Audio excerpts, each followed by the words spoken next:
everybody, Brandon Jones here from GameTrailers.com. I'm joined by Kyle Bossman. Hi, everybody! Okay. What? More? No, it's like a vampire. Hi, everybody! Or the Count from Sesame Street and Daniel Bloodworth. Hi. And we are here. If you could not, like, snicker, like, immediately from a joke that you made yourself, that'd be great. We could really move on with the episode. Yeah. Faster, Can't Kyle. do I it. appreciate So sorry. We are here because the amazing developer Igarashi has finally released his Kickstarter video, and we're here to give it a score. You ready? Absolutely. Let's do it.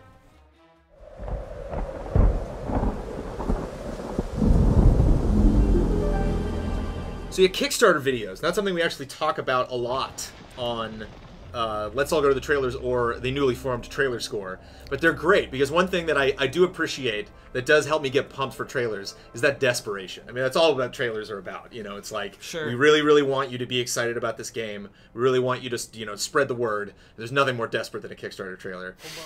Which, I guess one of the things that's really great is I don't really get a desperate vibe from this. Right. You know, like, like, he is just strutting around this castle, just completely confident. You know me. You made me familiar with my legacy. Yeah, this is classic Iga. Yeah, this is so good. So I think Anyone that's like seen him like on stage at TGS, like this is So I think this is perfectly in line for, you know, his personality, what we can expect from the game. We see absolutely no gameplay, anything running in real time whatsoever, which I think can be potentially dangerous for a Kickstarter. But I think this guy can totally pull it off.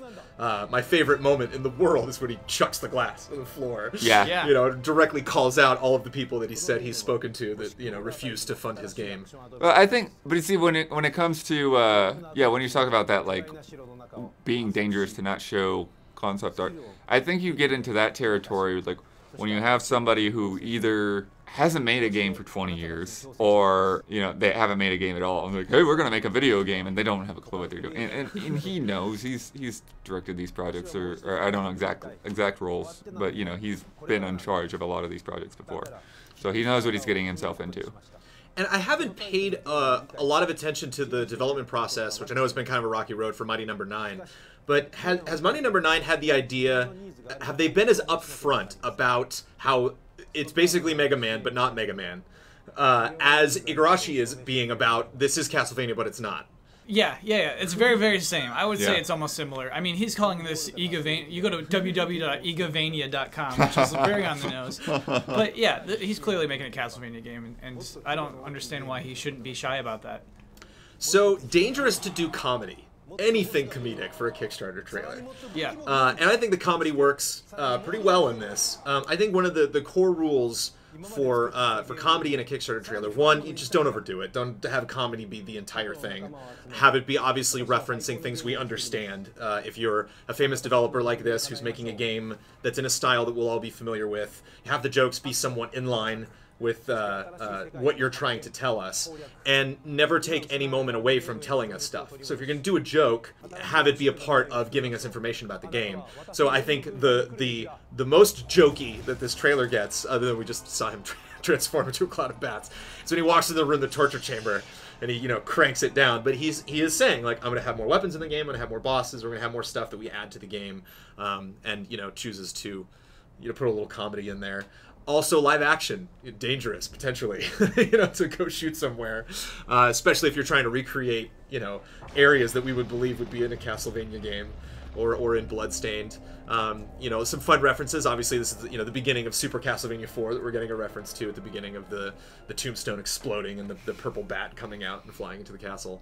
I think this is great. I don't really know what I need, you know, in this. Obviously, I think the, you know, the production value could maybe be upped a little bit more with the effects. Obviously, it wasn't cheap to, like, rent out this castle and shoot in all these rooms. Or maybe it was. There was a special thanks there, so. Yeah, I mean, I bet he just had, you know, a field day when he was shooting this. I bet there's all sorts of outtakes that they were like, we'd love to put this in the Kickstarter trailer, but we want to keep it down. He probably, he knows a few castle guys. He's like, no, it's okay, I know a guy. I can get us a castle.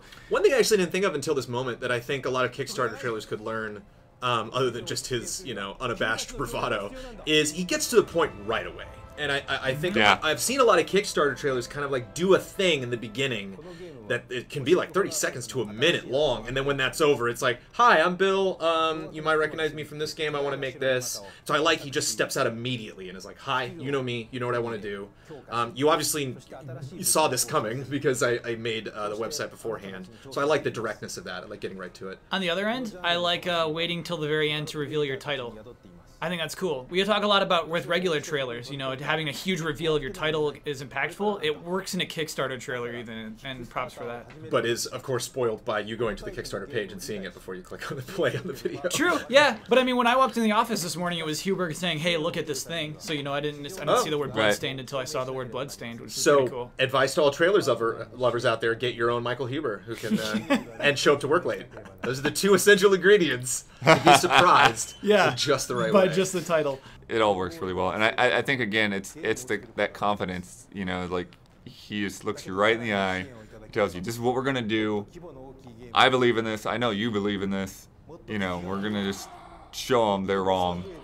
Let's do it together. You know, there's none of this. You know, like, you know, I think other people like it. You know, like there's none of the wishy-washy. And I think you're perfectly right in that. You know, how long is this? It's under 3 minutes. Yeah, the length is wonderful. Yeah, it's so good. Yeah, and that actually brings me to my final point. We have two final points. That actually was why I'm going to ding this a little bit. I would like a little bit more information. I'd like to, I mean, just tell us who the main character is. I think might be key. I mean, they do on the page. If you scroll down the Kickstarter page, you can find more stuff. But I do think it can be potentially non-exciting to just kind of like throw some art at me, and it's like, I don't know what this means. Like, okay, that guy looks cool. Is that a playable character? Is that... And basically just how does the character fit into it? Obviously, you don't want to go on too long. I think 3 minutes is a great length for it. So maybe we could like shorten the beats while like actually seeing him open up the metal door and walk towards the torture device, and maybe take that time and give us a little more context as far as like what the game is actually going to be. Other than just we trust you and you make great games, and based on the style, it obviously fits into mostly it seems Order of Ecclesia, and I'm trying to think of the two characters with Soma. Was that the main character in the? There was the last game that came out on DS and the first game that came out. You mean the last game that came out on Game Boy Advance and the first game that came out on DS. Yeah, the Dissonance, right? Or Sorrow. Yeah, it seems like her. You know, strong. I'm getting mixed up. Brunette female character. So yeah, maybe a little more just about the story. Just to kind of set it up, just to show that like it does have a name. You don't have to scroll down to 8-page lengths to actually get to like any more about the story or the characters and stuff. And one thing that like I got to admit I'm really disappointed of is like so for those of you who don't know, so the whole thing started with Igavania.com that had a animation of him sitting in the chair, 16-bit style Igarashi, and he asked you to choose a sword or a whip, which has no relevance on this project apparently. I mean, they saw the character had like there's a sword and there's a whip and like an axe. Right, weapons, but like there's no emphasis put on the decision of choosing one or the other. Okay. I guess the more I didn't spend a ton of time with the website, but I heard that there were like clans or something that like if you picked one, it would put you in a certain clan. Yeah, I was in the clan of Ninetales. Those clans also play into the game and play into Kickstarter bonuses. So if you donate above a certain amount, you'll be put in a certain clan. Okay. And you can pick that. If you give $60 and you get the retail copy of the game, you will get the Mighty Sword Whip, a Kickstarter exclusive weapon. That would be so rad if it was forever exclusive to Kickstarter. That's something that people could really enjoy.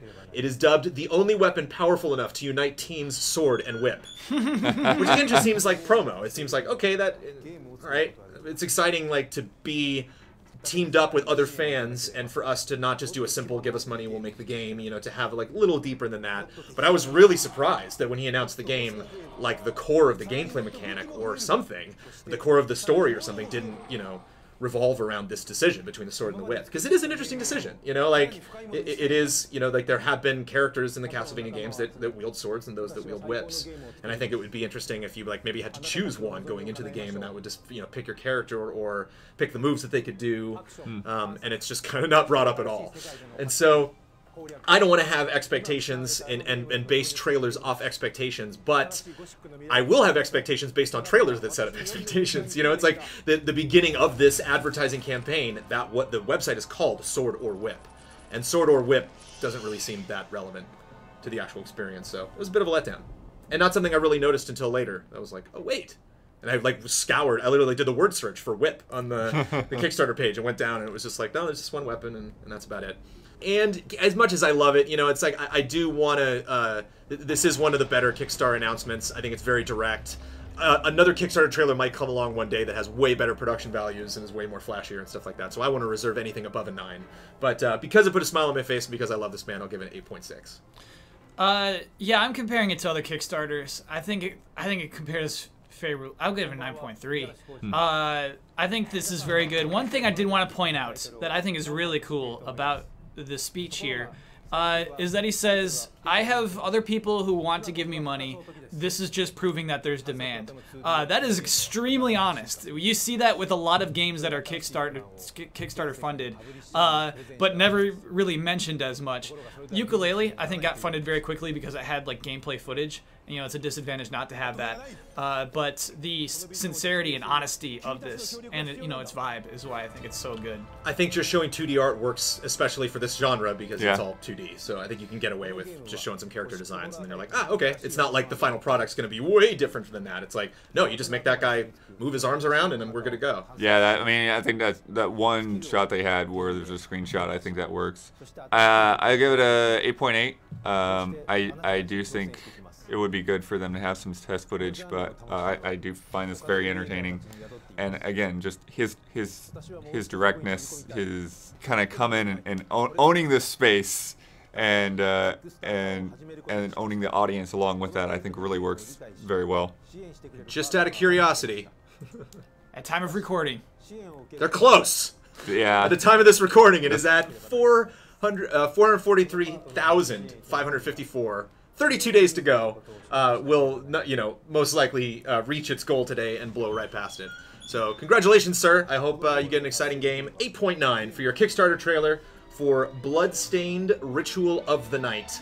He had to do blank of the night, didn't he? Sure. He had to slip that in there. He knows what he's doing. He knows 100% what he's doing. I guess that is, perhaps there would be a symphony played during a ritual, but this is, you know, following that. So well done, sir. Shut up and take my money. Can't wait to play it. Thank you, Kyle. Thank you. Thank you, Blood. Can't wait to see more. See you next episode.